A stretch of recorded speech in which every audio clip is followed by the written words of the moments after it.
नमस्कार, मैं हूं प्रवीण दुबे। 1.25 साल बाद क्या एमपी की राजनीति में वाकई तूफान आया है? क्यों अचानक लग रही है एमपी में विधायकों की बोली? कौन सा विधायक है बिकाऊ? किसने खरीदने का दम दिखाया है? सबसे पहले न्यूज 18 पर हुआ खुलासा। सबलगढ़ से कांग्रेस विधायक बैजनाथ कुशवाहा ने नामजद बताया कि बीजेपी ने एक विधायक की कीमत 25 करोड़ रुपए लगाई है। फिर दिग्विजय सिंह का आरोप, बसपा विधायक रामबाई पर भी है बीजेपी की नजर। दिग्विजय सिंह की आशंकाओं पर मोहर लगाते हुए मुख्यमंत्री कमलनाथ का बड़ा बयान आया। कमलनाथ ने बताया कि कई विधायकों ने उनसे भी की है शिकायत, लेकिन मैनेजमेंट के माहिर मुख्यमंत्री ने भरोसा दिलाया कि सरकार मजबूत है और विधायकों को सलाह दी कि जो पैसा मिल रहा है रख लेने में कोई बुराई नहीं है। सियासी सीन में गेस्ट एंट्री लिए रामबाई के पति गोविंद सिंह भी आए। बोले कमलनाथ सरकार मजबूत है, रामबाई पर भरोसा रखें। इधर कांग्रेस में विधायक अपनी आस्था और विश्वास दिखा रहे थे, उधर बीजेपी में दरकने लगी यकीन की जमीन। बीजेपी संगठन की बैठक से उठा बवाल। पार्टी विधायक शरद कोल, नारायण त्रिपाठी की गैर मौजूदगी पर उठा सवाल। बीजेपी की बैठक से खास तौर पर उन्हीं दो विधायकों का नदारत रहना जिनकी आस्था पहले से ही संदिग्ध है। ये सिर्फ इत्तेफाक तो नहीं है। तो सवाल यह कि क्या केवल अटकलों आशंकाओं पर हंगामा हुआ है? जो आउट ऑफ रीच है वो सारे विधायक क्या वाकई संदेह के घेरे में हैं? अगर बिकाऊ हैं तो फिर सबूत भी होना चाहिए कि कौन बिक रहा है, कौन खरीदार है। क्या वाकई ये राज्यसभा चुनाव के पहले के सियासी दांवपेच हैं? तो इस सियासी घमासान से जुड़े कई सवाल हैं जिनका जवाब तो देना होगा, लेकिन पहले आपको दिखाते हैं एक रिपोर्ट, देखिए।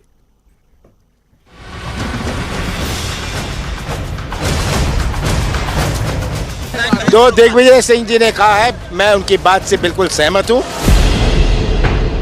सीएम कमलनाथ जब दिग्विजय सिंह की विधायकों की खरीद फरोख्त की आशंकाओं पर मोहर लगा रहे थे, उनकी अपने माथे पर शिकन भी नहीं थी। क्या ये तस्दीक है कि बोलियां लगती रहें लेकिन सरकार पर कोई संकट नहीं आएगा?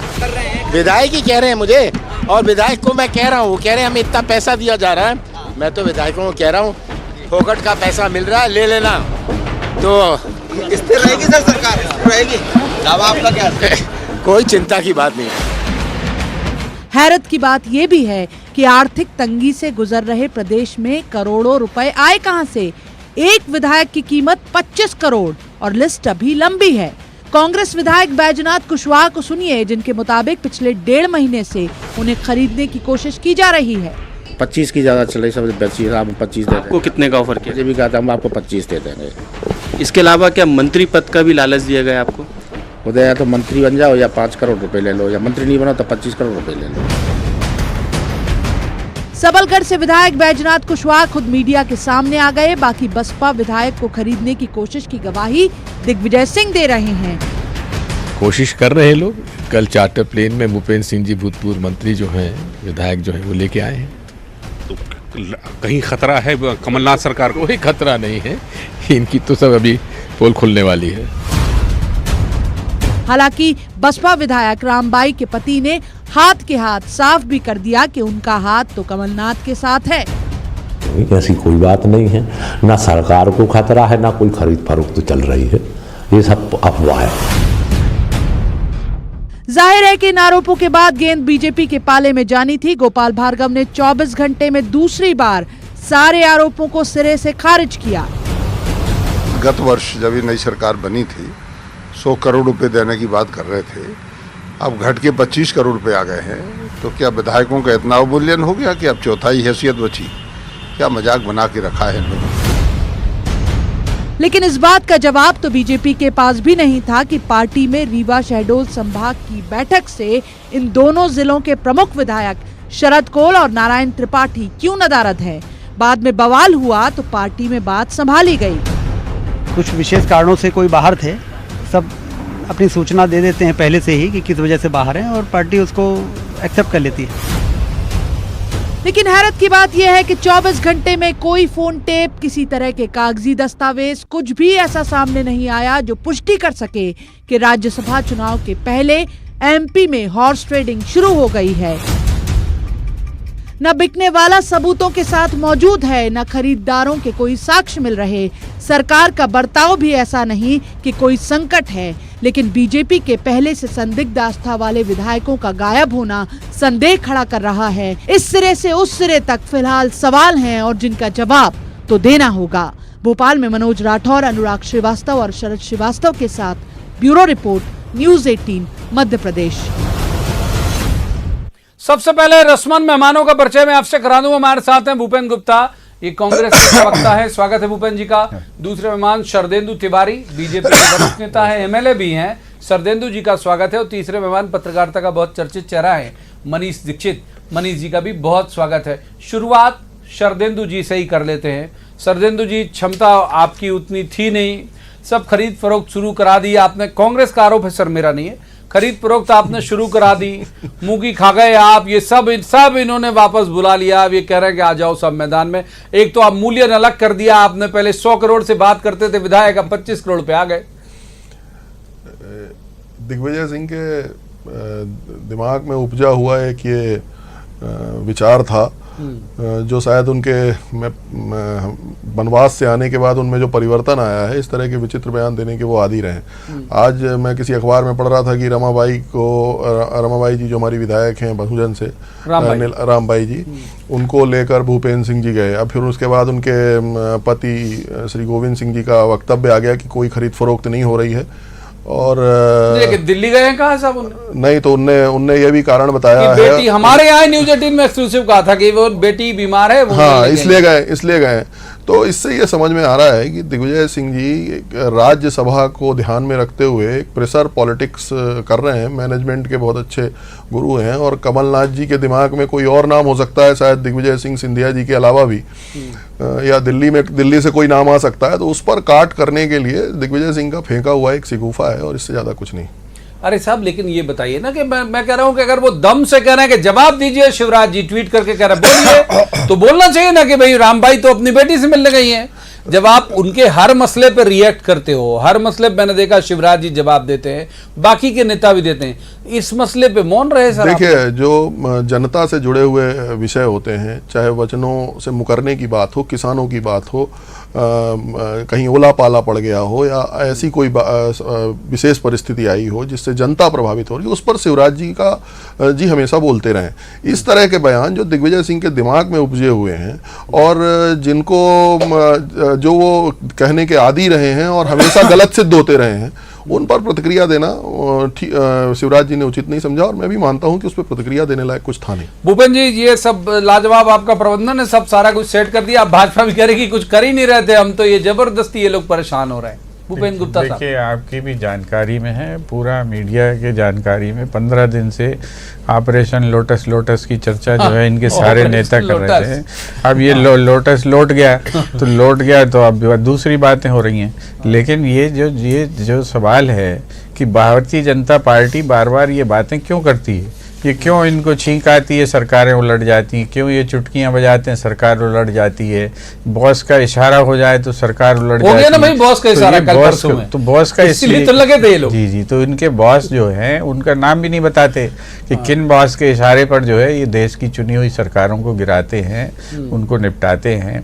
और देश में चूंकि इनका चरित्र ऐसा हो गया, इन्होंने लगातार सीरीज में इतनी सरकारें गिराई हैं कि लोग जो है अब इन पर जो है शक नहीं करते, वो मान के चलते हैं कि ये हरकत किए बिना इनका खाना नहीं बचेगा। तो ये जो है ये शुरू उत्तराखंड से हुई थी, उत्तराखंड, गोवा, अरुणाचल, फिर दुनिया भर, कर्नाटक, आप गिनते चले जाइए हर स्टेट में। जी कह रहे कहीं इसी वजह से मजे तो नहीं ले लिए दिग्विजय सिंह जी ने कि भाई ये चूंकि ये बदनामी है तो चलो एक आरोप इन पर चिपकाओ? नहीं, ऐसा देखिए, दिग्विजय सिंह जी ने अभी तक जितनी बातें करी हैं, भले ये कैसी भी जनधारणा बनाने की कोशिश करें, तथ्यों के लेवल पर वो उनमें से आज तक कोई बात गलत नहीं निकली और उन्हें कोई बात विड्रा नहीं करनी पड़ी। जो बातें उन्होंने कहीं डंके की चोट पे कहीं और उनको सही सिद्ध किया।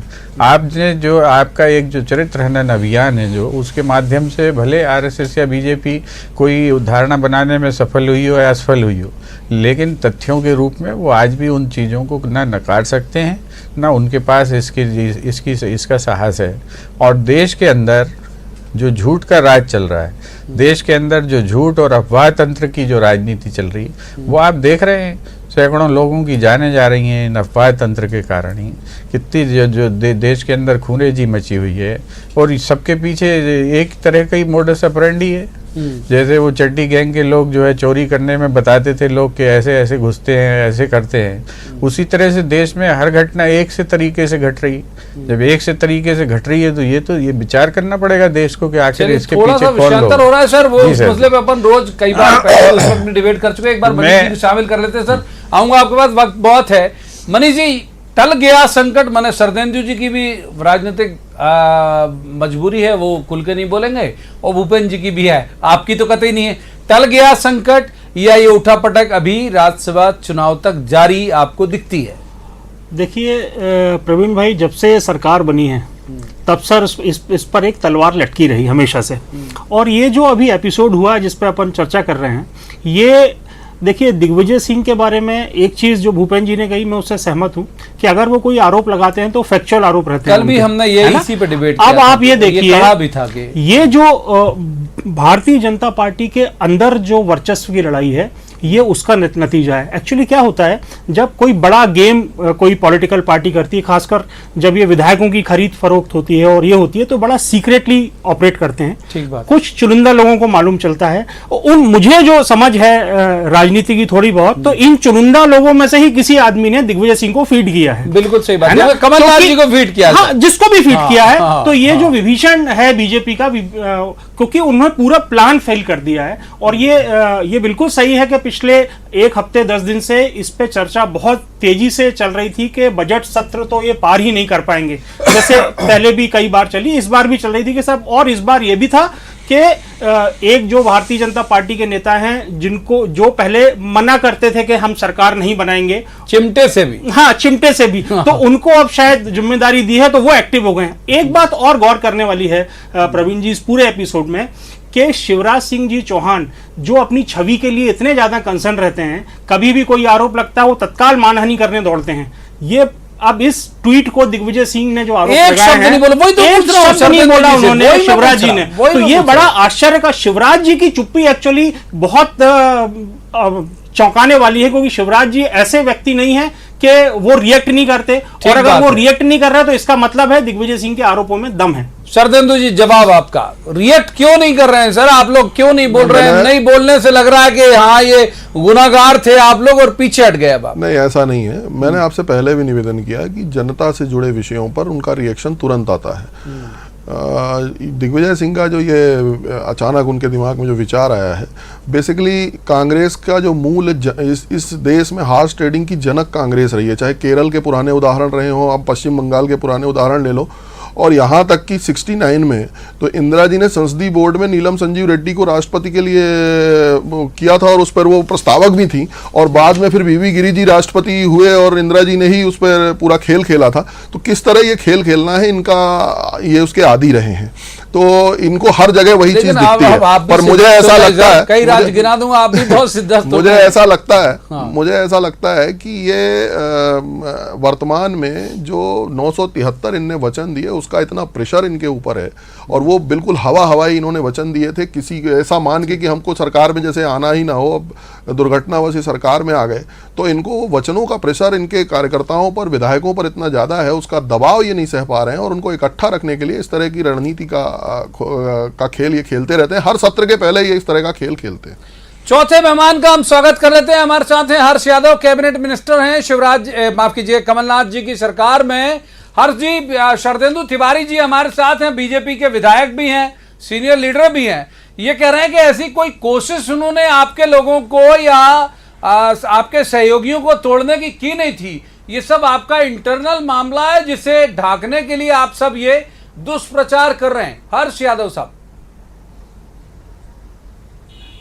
प्रवीण जी, भारतीय जनता पार्टी का चाल चरित्र और चेहरा कई बार पूरे देश की जनता ने देखा और जाना है।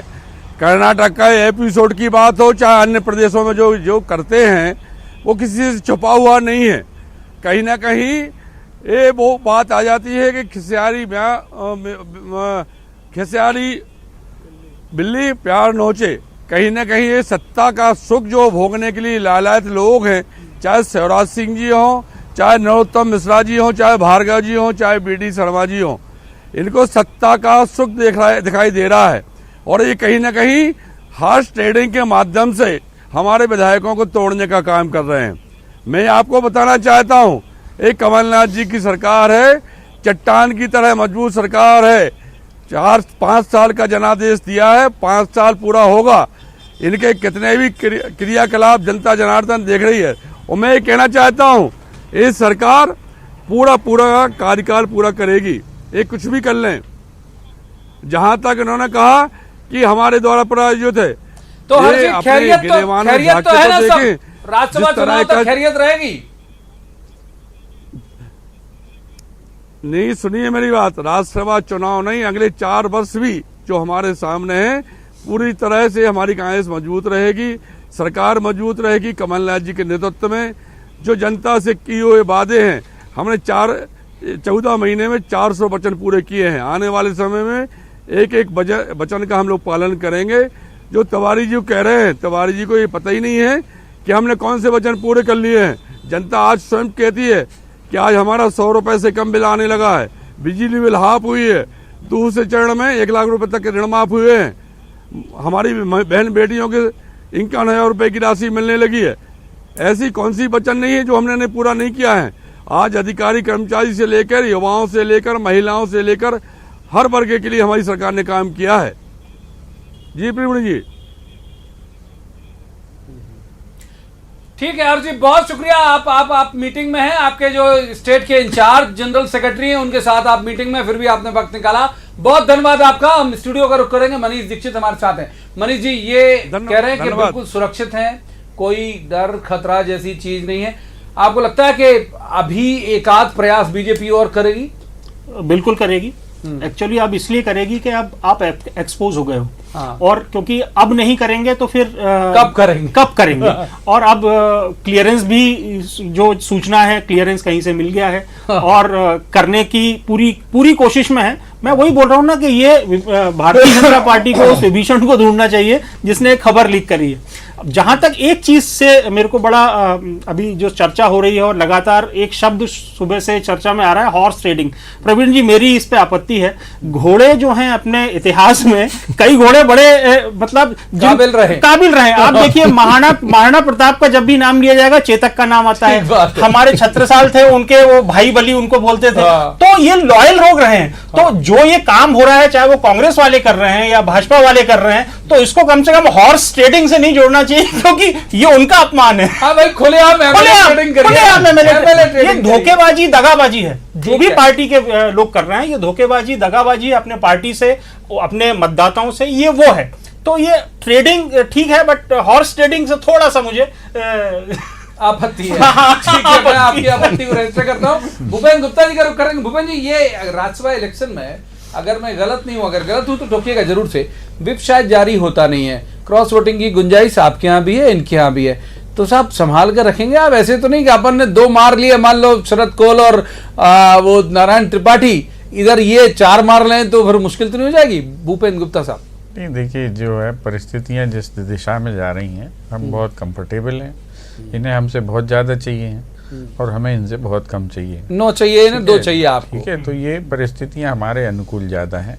और दूसरी चीज मैं आपसे कहना चाहता हूं, अभी जैसा सरदेंदु जी ने कहा कि हमारे ऊपर बड़ा प्रेशर है, कमलनाथ जी ने इतने वादे कर दिए, तो मैं इनसे निवेदन करना चाहता हूं कि इन्हें बिल्कुल स्मरण होगा कि पिछली विधानसभा में थे या नहीं मुझे नहीं मालूम, लेकिन इन्हें स्मरण होगा कि दादा जो है अभी जो भागते फिर रहे हैं इस रेट रेस में, वो 25,000 घोषणाएं करके गए और 25,000 घोषणाओं के एंड में ये हालत हुई भारतीय जनता पार्टी की, इस सरकार की, कि उनको अपनी घोषणाएं भी याद नहीं थी। तो उन्होंने एक अधिकारी इसके लिए नियुक्त करने की जो है बाकायदा व्यवस्था की कि वो उन्हें याद दिलाएगा कि हुजूर आला कौन कौन सी घोषणाएं कर चुके हैं।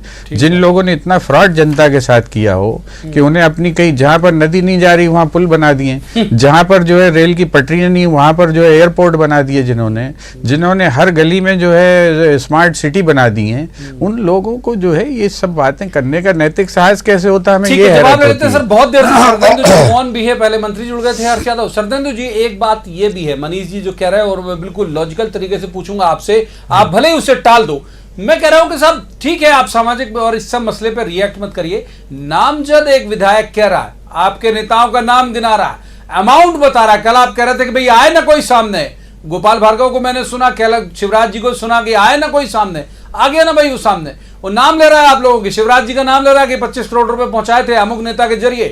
तो तब तो रिएक्ट करिए साहब, आपका मौन जो है बहुत सवाल पैदा कर रहा है। उनने जो कहा है बैद्यनाथ जी ने, उनकी जो बात है उसको पूरा देखिए। कोई एक शर्मा जी आए जो उनसे मिले, उनने कहा कि फलाने फलाने ऐसा बोल रहे थे, इस तरह की बातें हैं। ऐसा तो मुझे नहीं लगता कि इस तरह की कोई घटनाक्रम में गंभीरता इतनी भी नहीं होगी कि कोई भी कार्यकर्ता जाकर और बड़े नेताओं का नाम लेकर बोल दे कि ऐसा होगा। इसमें बहुत गंभीरता से लेने लायक बयान नहीं है, वो मैनिपुलेटेड है, बहुत मैनिपुलेटेड है और जानबूझकर उसको फेंका हुआ वो लगता है कि बैद्यनाथ जी से ऐसा कहलवा दो कि फलाने आए थे। रिएक्ट कर देती आपकी पार्टी सर? नहीं, पार्टी के रिएक्शन लायक मामला नहीं था वो कि इनका कोई भी विधायक कुछ भी बोलता बैठा रहे तो उसको उसके ऊपर पार्टी रिएक्ट करे, वो भी इस तरह की बात बोले जिसका कोई आधार ना हो, निराधार है।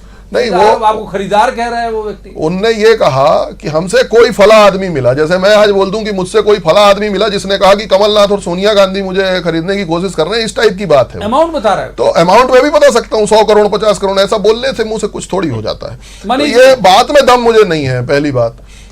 दूसरा, मैं ये भी कहना चाह रहा था कि अभी मेरे साथी आदरणीय गुप्ता जी बोल रहे थे बहुत सारी घोषणाएं हुई, नहीं लागू हुई। मुझे तो ये समझ में आ रहा है कि जब से ये सरकार आई है बहुत सारे ऐसे काम हैं जिनको रोक दिया गया है, जो आधे चल रहे थे उनको बंद कर दिया गया है, पैसा नहीं दिया जा रहा। पूंजीगत निवेश इस सरकार ने बिल्कुल ठप कर दिया है और ये मध्य प्रदेश के लिए बड़े नुकसान की बात है। मैं आपसे निवेदन करना चाहता हूं कि ये बार बार पैसे का हल्ला मचाते हैं और जिसमें केंद्र पैसा इनको दे रहा होता है, जिन योजनाओं में चाहे वो आवास का मामला हो, चाहे मेडिकल कॉलेजेस का मामला हो, उसमें ये वापस कर देते हैं, उस पर ये कार्रवाई नहीं करते हैं। सेंट्रल का पैसा बहुत जगह जहां आ रहा है वहां लोगों तक पहुंच नहीं पा रहा है। ये बड़ी दिक्कत है इस सरकार में और इसका इतना बड़ा बोझ है कि बड़ा अंदर से कुलबुलाहट है कांग्रेस के विधायकों में भी और अन्य नेताओं में भी। ठीक है, माफ कीजिए, मैं जाना चाह रहा था मनीष जी के पास, लेकिन वक्त हमको आगे जाने की इजाजत देता नहीं आज की चर्चा के लिए। इतना ही समय जो है वो मुकर्रर था। जाने से पहले एक बात मैं जरूर कहूंगा कि एमपी के तमाम जो लोग हैं वो एक बात सुन रहे हैं कि बहुत फाइनेंशियल क्राइसिस है, बहुत मुश्किल है, बहुत सारी योजनाओं को इसलिए बंद करना पड़ रहा है कि बजट नहीं है, खजाना खाली है।